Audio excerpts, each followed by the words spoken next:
The 2024 facelifted Yaris Cross joins its sibling Yaris hatchback model with a new dual hybrid powertrain, offering and adopting 5th-generation Toyota hybrid technology in a new powertrain option, a Hybrid 130.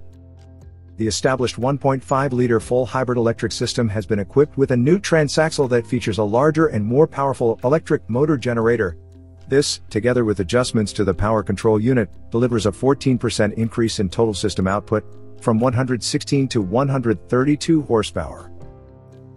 The result is faster acceleration, with the 0 to 100 km per hour time reduced by half a second to 10.7 seconds.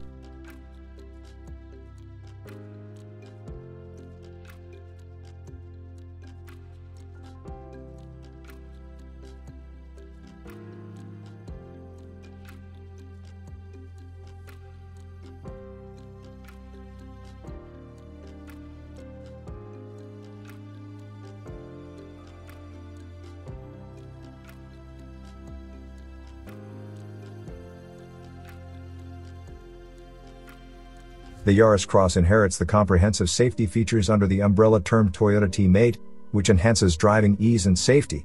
This package includes the latest Toyota Safety Sense systems, typically optional or unavailable in other SUV models but provided as standard in the entire Yaris Cross range. The introduction of a new multimedia system and data communications module allows seamless over-the-air updates, eliminating the need for visits to service centers. Enhanced camera and radar systems extend the scope of accident risk detection, with the pre-collision system now recognizing a broader range of potential impacts, including head-on collisions, pedestrians, cyclists, and motorcycles.